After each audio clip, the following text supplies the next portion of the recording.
ভারতীয় পুরাণে শেষনাগ, অনন্তনাগ, বাসুকীনাগ এরকম বহু বিশাল বিশাল সাপের উল্লেখ পাওয়া যায়।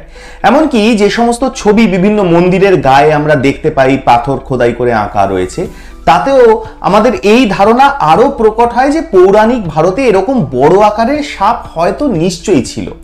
কিন্তু বিজ্ঞান মানতে চায় না। কিন্তু অবশেষে মানতে হলো বিজ্ঞানকে।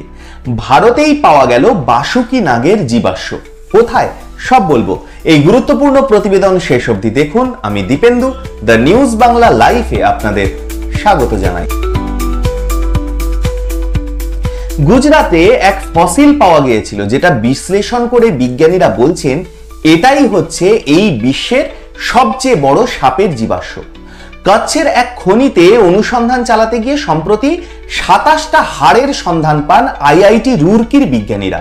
তাদের ধারণা একটা সময়ে পৃথিবীতে দাপটের সঙ্গে রাজ করা প্রাগৈতিহাসিক সাপেদের মধ্যে সর্ববৃহৎ সাপের জীবাশ্ম হলো এটাই। যে ২৭টা হাড় উদ্ধার হয়েছে সেগুলো সাপের মেরুদণ্ডের এবং তার বেশিরভাগই এখনো পর্যন্ত অক্ষত। বিজ্ঞানীদের দাবি এটা একটা পূর্ণবয়স্ক সাপের হাড়, যার দৈর্ঘ্য ১১ থেকে ১৫ মিটার, অর্থাৎ ৩৬ থেকে ৪৯ ফুট পর্যন্ত লম্বা এই সাপ। উল্লেখ্য, পৃথিবীর ইতিহাসে বিলুপ্ত হয়ে যাওয়া সর্ববৃহৎ সাপ হিসাবে এখনো পর্যন্ত ধরা হতো টাইটানোবোয়াকে। গুজরাটের মাটিতে খোঁজ পাওয়া সাপের জীবাশ্ম টাইটানোবোয়ার থেকেও অনেকটা বড়। আকারে বিশাল হওয়ার কারণে বর্তমানে অ্যানাকন্ডার মতো ধীর ছিল এদের চলাফেরা। দীর্ঘক্ষণ ওত পেতে থেকে হঠাৎ আক্রমণ চালাতো শিকারের উপর, তারপর নাগ পাশে জড়িয়ে হত্যা করত শিকারকে। শুরুতেই যেই কথা বললাম, বাসুকী নাগ, এই উদ্ধার হওয়া সাপের নামও দেওয়া হয়েছে বাসুকীর নামে। তার নামকরণ করা হয়েছে বাসুকী ইন্ডিকাস। অধ্যাপক সুনীল বাজপেয়ী ও দেবজিৎ দত্তের নেতৃত্বে এই সংক্রান্ত নমুনা সংগ্রহ, বিশ্লেষণ, গবেষণা, সমীক্ষা ইত্যাদি হয়েছে। দেবজিৎ দত্ত বলেন, বাসুকী ছিল খুব ধীর চলন শক্তি সম্পন্ন, ভারী শরীরের বিশাল আকারের এক সাপ। ঠান্ডা ভিজে জায়গায় থাকতো এরা। অ্যানাকন্ডা ও পাইথনের কায়দায় শিকার ধরতো এরা। সায়েন্টিফিক রিপোর্টে এই গবেষণাটা প্রকাশিত হয়েছে। ভারতীয় পুরাণে বাসুকীকে নিয়ে নানা কাহিনী, নানা মিথ। ভগবান শিবের সঙ্গেও বাসুকীর নাম জড়িত, কেননা শিবের গলায় থাকেন বাসুকী।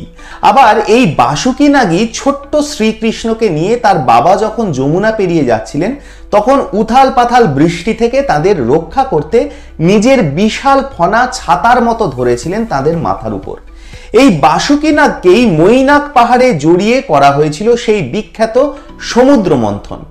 হেন বাসুকীর যে কল্পনা ভারতীয় সংস্কৃতিতে ছড়িয়ে রয়েছে, তবে কি তার মধ্যে কিছু সারবত্তা আছে?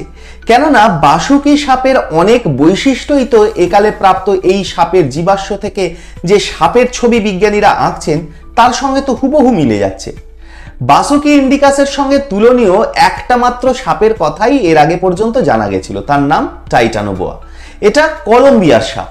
৬ লক্ষ বছর আগে এটা পৃথিবীতে ছিল। এর দৈর্ঘ্য ৪৩ ফুট পর্যন্ত হতো। মোট কথা, বিজ্ঞানীদের এই গবেষণা পরিষ্কার করে দিচ্ছে কিভাবে বিশ্বজুড়ে সাপের বিবর্তন হয়েছে এবং তার দৈর্ঘ্য কমেছে। এভাবেই একে একে সামনে আসছে প্রাগৈতিহাসিক বিভিন্ন পৌরাণিক প্রাণীর জীবাশ্ম, যেগুলো একসময় হয়তো কাল্পনিক ভাবা হতো, কিন্তু পরে বিজ্ঞান তার প্রমাণ পেয়েছে। আপনারা কি বলেন? আপনাদের মূল্যবান এবং গুরুত্বপূর্ণ মতামত জানান দ্য নিউজ বাংলা লাইভের কমেন্ট সেকশনে। আর দেখতে থাকুন দ্য নিউজ বাংলা লাইভ। দুর্নীতি রাজনীতির বাইরে এই ধরনের সব খবর জানতে চোখ রাখুন কেবলমাত্র দ্য নিউজ বাংলা লাইভে।